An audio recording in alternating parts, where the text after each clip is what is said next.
Hello viewers, কেমন আছেন? আমি যাচ্ছি নরসুন্দরের কাছে, কারণ আমাকে যেতে হবে আমার শ্বশুর বাড়িতে, মানে টুসুর মামা বাড়ি আর টুসুর মায়ের বাবার বাড়ি। টুসুরা বেড়াতে গিয়েছে, 1 সপ্তাহ হয়ে গেছে, আনতে যাচ্ছি। রাধানগর কোনটা ভাই?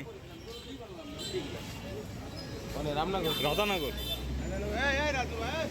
এখান থেকে গাড়ি ছাড়ে বিভিন্ন গন্তব্যে, জিজ্ঞাসা করে নিয়ে যে গাড়িটায় উঠলাম সেটা একদমই ফাঁকা। সিরিয়াল অনুযায়ী এই গাড়িটাই এখন যাবে, তাই অপেক্ষা করা ছাড়া উপায় নেই। মিনিট 20-এর মধ্যে কাঙ্ক্ষিত যাত্রী সংখ্যা হয়ে গেল আর গাড়িও ছেড়ে দিল। অপেক্ষার এই সময়টুকু আমি বৃথা চলে যেতে দিই না।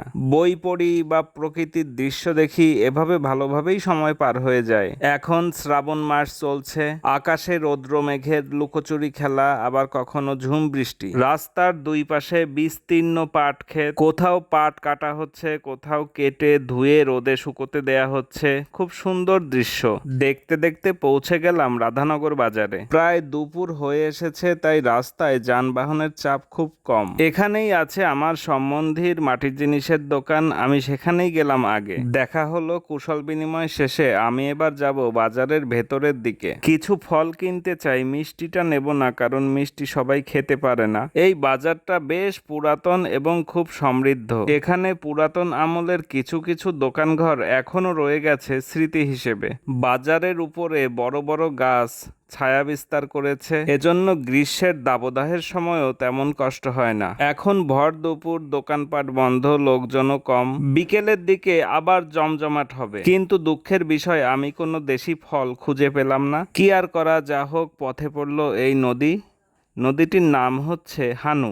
এক সময়ের খরস্রোতা নদী, যোগাযোগ ও পণ্য পরিবহনে খুব গুরুত্ব ছিল এর। সময়ের সাথে সাথে হারিয়েছে নিজের জৌলুস।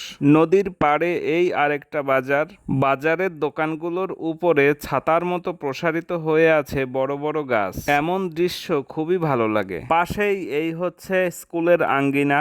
এখানে আছে দুটো শিক্ষা প্রতিষ্ঠান, প্রাথমিক এবং মাধ্যমিক। টুসুর মা এখানকারই শিক্ষার্থী ছিল।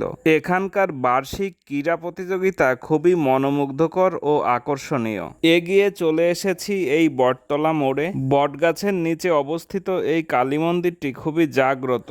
ডান পাশের এই রাস্তা দিয়ে গেলে সোনাতুন্দি গ্রাম, আর এখানকার পালপাড়ায় প্রবেশের রাস্তা বাম পাশে। এখানকার পালপাড়া একসময় খুবই জমজমাট ছিল, অনেক বসতি ছিল।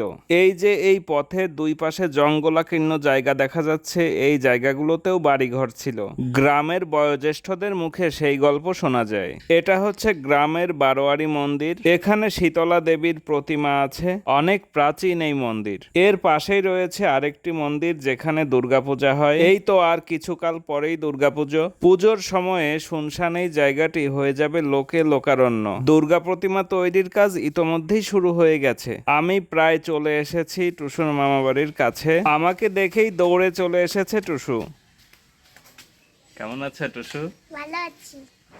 তাই? এদিকে কি অনেক বৃষ্টি হয়েছে? তাই চলো বাড়ির উপর যাই। 1 সপ্তাহ পরে টুসুর সাথে আমার দেখা। টুসু খুব খুশি হয়েছে আমাকে দেখে। এই যে কাজে ব্যস্ত টুসুর মা। কি আয়োজন, অনেক বড় আয়োজন। হ্যাঁ, আরো কত আছে জানো ঘরে? অনেক আছে, তাই না? হ্যাঁ, অনেক আছে। টুসুও করছে, টুসুর মাও করছে। টুসু না আসলে তো রঙই হতো না। আমি তো শুনেছি যে টুসু করছে। টুসুর রং করাগুলো কই? এর মাঝেই আছে। তাই টুসু? টুসু সাদা রং দিছে, তাই না? পুরো শ্রাবণ মাস জুড়েই এই কাজ চলবে, আর মাসের শেষের দিনে হবে মনসা পুজো। অনেক ধন্যবাদ ভিডিওটি দেখার জন্য। সাবস্ক্রাইব করে সাথেই থাকবেন।